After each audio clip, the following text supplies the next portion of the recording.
Welcome to the Business Spotlight series. My name is Kay Cote. I am your podcast host here at Action Coach in Central Texas.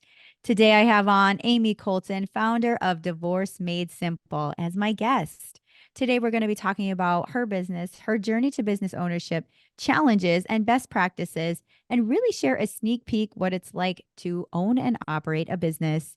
If this is your first time on our channel, be sure to like and subscribe to get notifications when we drop new conversations just like this one. Well, welcome, Amy. Thank you for being here today. Please give us a brief overview about yourself and a little bit about your business. I came to the world of entrepreneurship about 12 or 13 years ago. And after many, many years in the corporate world, when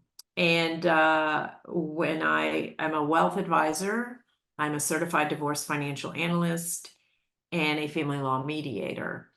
And early on in my journey as an entrepreneur, there was a family law attorney in town who decided that she didn't want to do divorce anymore because it was too stressful. And she started sending her clients to me, and she would tell them, hey, if you can work things out with Amy, then you can come back to me and I will file the paperwork and I'll write the divorce decree. And she didn't have to deal with any of the messy stuff in between.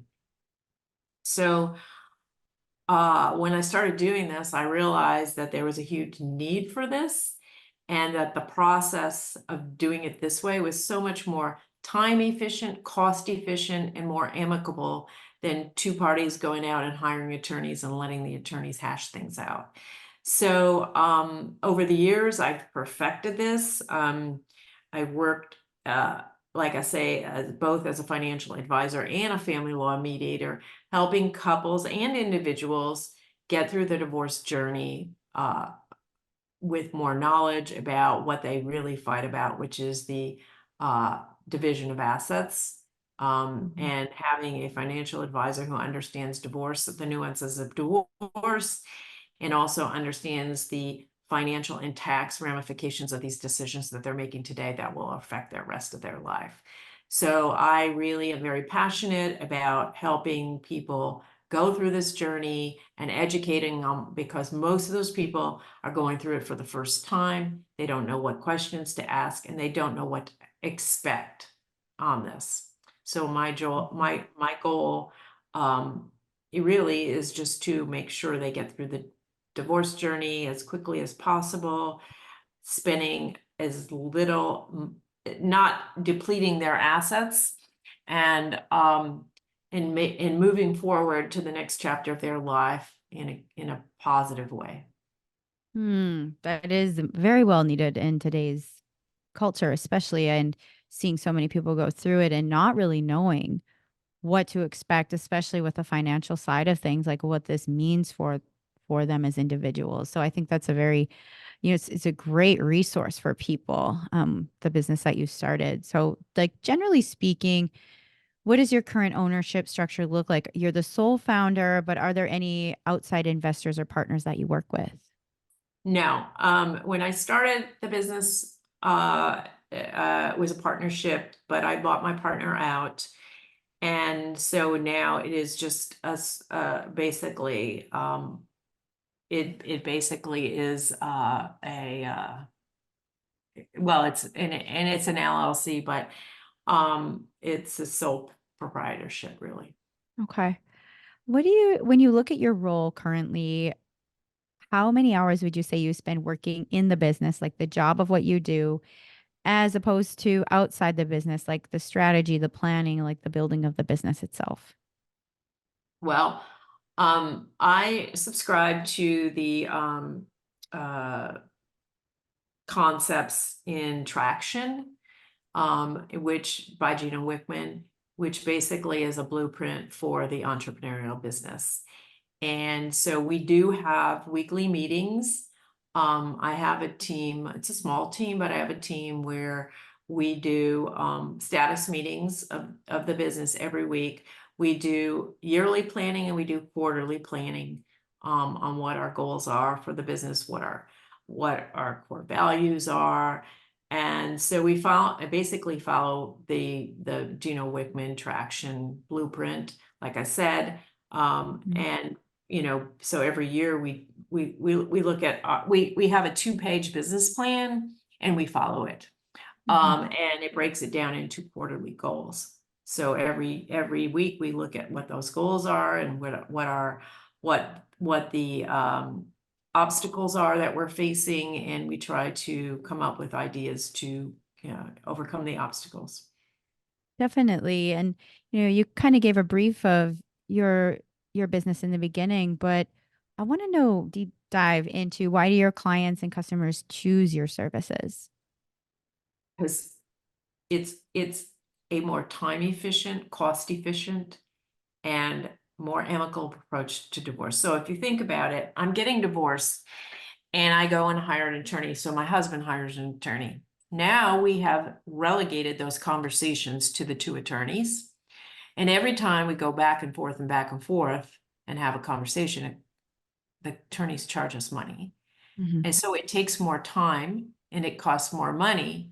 It also, from the onset, creates not a contentious, what I call a contentious environment, because the attorney only represents one party and they want to get the most for that party. Whereas when I do the work I do, we have the couple come together and talk about what each party wants. We Mhm. do the discovery process. We then talk about how to divide the assets. We talk about what other non-financial things each party wants. And every divorce is different. Everybody's goals are different. Everybody's needs are different. Everybody's timetable is different. But the point is we're having a conversation and try to come up with a collaborative win-win solution for both parties.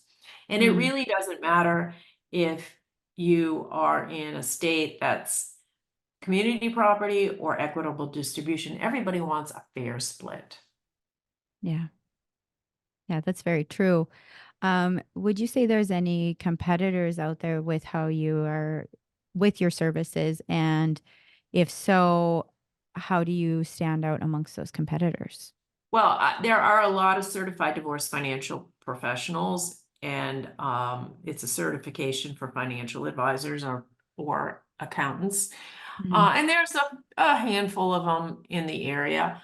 But I don't know of anybody who's combined the family law mediation with the financial planning. Mhm. I'm not aware, I'm not saying it doesn't exist, but I'm not aware of anybody who has done that. And our processes are unique. For example, just on the mediation side, most mediators will put the 2 parties in separate rooms and go back and forth and discuss things and try to come to an agreement in a day. I don't do it that way. Mhm. I have the couple have several 1.5 to 2 hour sessions talking about what each party wants, talking about what's realistic, talking about what each party needs. It is more of and the reason I do this is because it's a really emotional time for these people. Mhm. And so generally, when you're having these conversations, at some point, somebody gets upset, somebody gets emotional, and somebody gets stopped in their tracks. And so this gives them time to think about it, talk to some other professionals, maybe get some nuance around it, and then come back to the table. So it is a very, very different process than a traditional mediation process, but it incorporates all the mediation techniques. But it Okay. makes us very unique in that both that we're doing mediation and financial planning at the same time around Mm. divorce. And Mhm. it gets more complicated. The fastest growing area of divorce is what they call gray divorce. And this is actually the fastest growing area of divorce in the world. And the reason is that these people have been married for 20, 30, 40 years, and they built this nest egg together, and now they have to break it up. And so there are lots and lots of things that go into how you divide the assets. And you've got to look at, hey, how's Social Security going to affect me? What's my budget going to look like? Uh, what are the tax ramifications of doing it? For example, the house is usually the biggest asset that any couple has. How Mhm. much how much equity do I have in the house? And if one person wants to stay in the house, are they going to refinance it? It becomes very complex, especially today. They may have a mortgage at 2 or 3%, and now they've got to refinance it at 7%, or and they've got to refinance at current market value, not when they bought the house. So their mortgage payments could go up. It might not be a reality to keep that house. It might not be cost effective. They may not be able to qualify on one party may not be able to qualify on their own. There's so many things that have to be looked at when you're going through this process. Oh, definitely. That's very educational. Like what you're doing is very educational for Yeah, it is. It couples. is. And that's kind of my mission, is to educate. I Mhm. want, these people are going through this for the first time. They don't even know what questions they should be asking.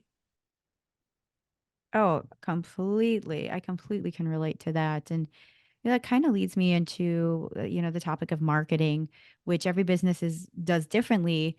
And I like to hear how, especially your business is very unique and how you approach the marketing. And so would you say you put a monthly budget into your marketing pursuits, and what does that look like? Oh God, I probably should, but marketing's been a black hole or a money pit. And so it is, and every time I talk to another entrepreneur about marketing, because it's what I get is it's a crapshoot. You make a lot of mistakes. And it's really, really difficult. It's really difficult. Nobody knows I exist. Nobody knows that this is an option. So, people think divorce, they think attorneys. And I'm not saying don't use an attorney. I'm just saying that most of the people I talk to do not need an attorney day one. It is the most, like I say, the average, and this is the average, and I don't know anybody who's spent this little amount of money by using attorneys, but I think the average is like 15,000 a person. Oh. And I can tell you, everybody I know that's used attorneys spent way more than 15,000. Mhm.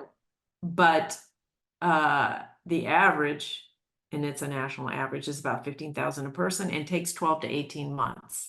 Mhm. Uh, with my process, we do it in less than 6 months, and typically around 3 or 4, at a fraction of the price they would pay if they were Mhm. using attorneys. And I'm not saying don't use attorneys. I'm just saying don't use attorneys day one. Now, there are people that need attorneys day one. If you have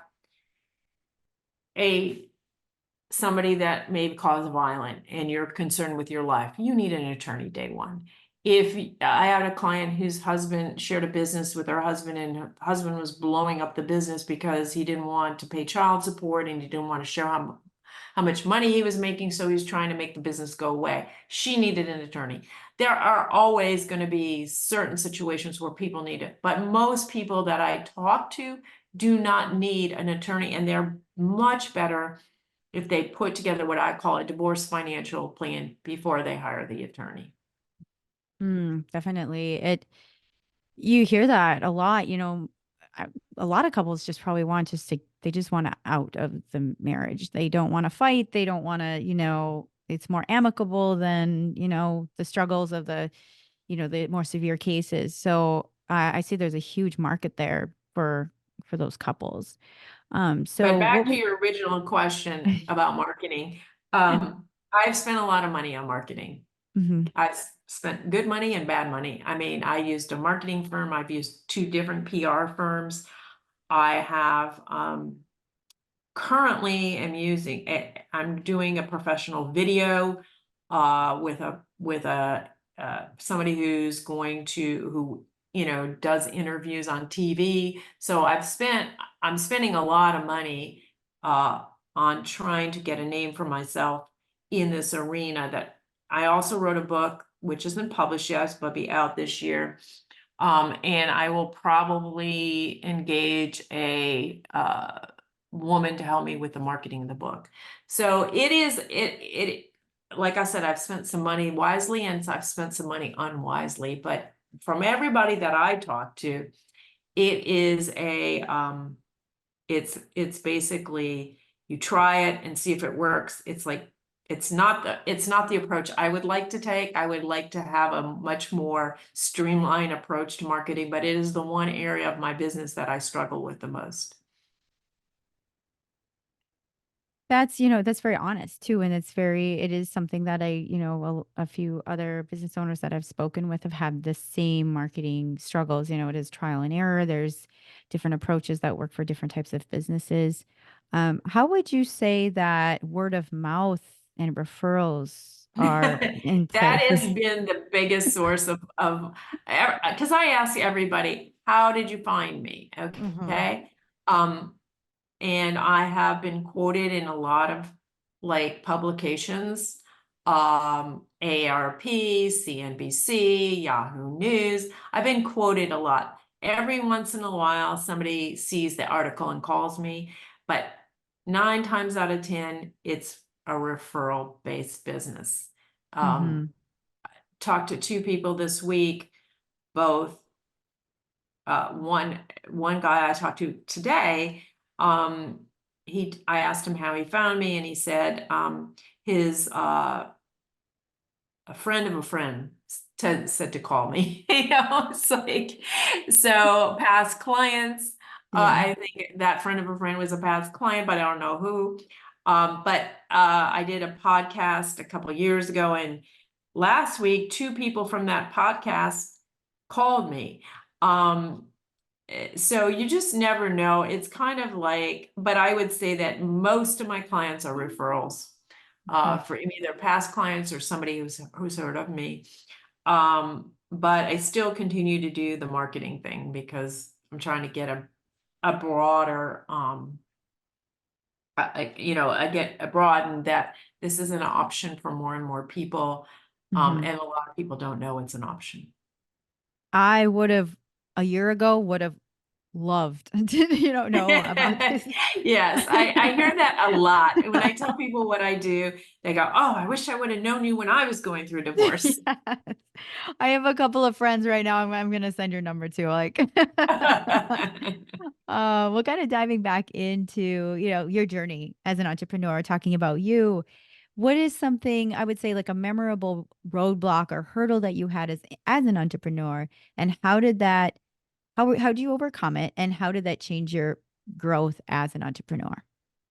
So when I started, like I say, I spent many, many years in the corporate world, and I never really wanted to become an entrepreneur. But in 2008, I lost my job, and I lost my job because I was working for a French company. I was their sales manager, and they brought in a guy from Germany to basically clean up the bottom line. And his vision of cleaning up the bottom line was fire everybody in management and get rid of those high-paying salaries, take my high-paying sales reps, make them managers, whether they want to or not, and then replace them with low cost salespeople who don't have any experience, so you don't have to pay very much. Now, it was a plan that did not succeed, but I was out of a job, and it was 2008, not the best time in the world to get to be looking for a job. Hmm. So for the next 2 years, I struggled to find a job, got back into the corporate world again, and quickly realized this was not where I wanted to be, and that I really needed to find something where I could have more control of my destiny, have more control of my salary, and I wanted to do something I was passionate about that I could do um, and really feel energized by. And so I started out. I met a guy who was the head of the New York Life office here in Austin, and I went to become, to learn the business, which was the financial services business through the insurance channel, which is not uncommon, but it is a very high attrition rate. I would say about 80% of the people that enter into that world don't stay there. Hmm. Maybe it's even higher. And the reason is it's a sink or swim kind of thing. And you don't get a lot of direction, you don't get a lot of guidance. But I'm very determined, and I said to myself, I have no choice. I have to make this work. This is what I want to do, and I'm going to do it. And while I was there 2.5 years. I got all my licenses to be a financial advisor. And when I did, I decided to leave because I had learned the insurance business by myself, but I wanted a mentor to help me on the financial advisory side, the investment side. And so at that point, I left and um, went to what is now Forefront Wealth Partners. I've been there 10 years and have learned that part of the business. And because my business was devoted to really helping women going through major life transitions, the three of which are divorce, death of a loved one, and retirement, and the fourth being sudden inheritance. All of them require all of them require financial planning and really evaluating your life goals and your financial goals because of what's gone on. And so the marriage of the divorce business and my financial advisory practice was a very, very good marriage. Hmm. That's really incredible how you saw the opportunity there to take the what you learned and the two, places you had been previously and build something that really is helping. It sounds like helping a lot of people. So I kind of want to dive into what's it look like for the next 3 to 5 years for you? What are your plans with business moving forward? So I really want to change the family law industry. That's my goal. And like I say, people don't know this is an option. They think I'm getting divorced, I got to call an attorney. And I really want to educate as much as possible um, around this concept. So the book's coming out this year. Um, I have always done and will continue to do speaking engagements because they're very educational and people learn a lot during these. Um, and I really want to continue to use the book and to use speaking engagements to basically educate people that this is an option and how it works. And whether they use me or not, they know that there's this alternative works. Um, and so my focus will be more and more on speaking, educating, and and growing the business organically. I have a colleague I work with who has worked with me almost since the beginning. She understands how the business works, what to do. And so my vision is for me to be more of uh the person that you gets in front of it and talks about it, educates, um, and speaks, and then have uh and be involved in the business, but have the day-to-day business run by my colleague. Um, and that's really kind of my long-term vision, is to have more people doing what I do and going out and telling the world about it. When I first started, I never thought that we would do things via Zoom. But that has really opened the possibility to doing this kind of work anywhere in the world. Because Mhm. again, we're not attorneys. We're not dealing with the law, and the law are different in each state. But what we're doing is we're basically negotiating for win-win solutions, and that you can do anywhere. Hmm.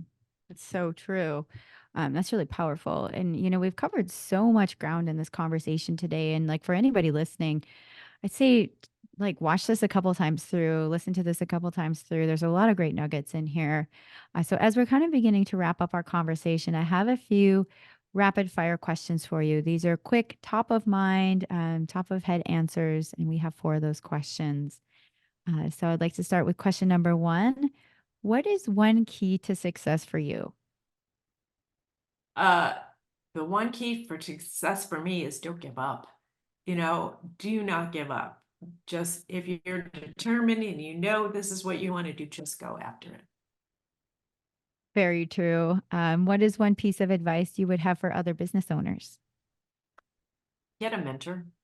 I Mm. mean, I haven't had too many mentors in my life. I've had a few, but it really makes your job easier. Find somebody who knows the business and can teach you the things that you need to learn. Very true. What is one piece of content you read? It could be a book, listen to a podcast that has impacted you recently. Well, there's a few, but this is a book that I am currently delving into called Mm. Positive Intelligence. And it really is, it's all based on neuroscience, but it really makes you aware of the things that are causing you from not moving forward in your life. Mm. That is going on my list for sure. And the final question is, if you had to choose only one area of business you could immediately improve tomorrow, what would it be? Marketing. I had a feeling you were going to say that, but I was going to leave that there. It is a struggle. It is a struggle, but oh my goodness. Well, this has been an incredible conversation. So before we get to the final question, let's start that marketing now. How can people learn about you? Feel free to share your social medias and website, anything you want. My website is yourdivorcemadesimple.com. Please go and check it out. I'm also on LinkedIn, and also forefrontwealthpartners.com. So two different websites. Awesome. Well, thank you, Amy. So before now we're here at our final question. Amy, what is most inspiring to you today? What is most inspiring? I don't know the answer to that question today. Okay. Today in the recent while. Well, I am inspired by the people that come to me and need my help, and if I can help them, because that makes me feel totally like I'm working my mission, I'm doing what I need to do, I'm educating people, I'm giving them tools that they wouldn't ordinarily get. Wonderful. Well, thank you so much, Amy. This has been an incredible conversation. You were a joy to talk to. Thanks for being on the show. Thank you.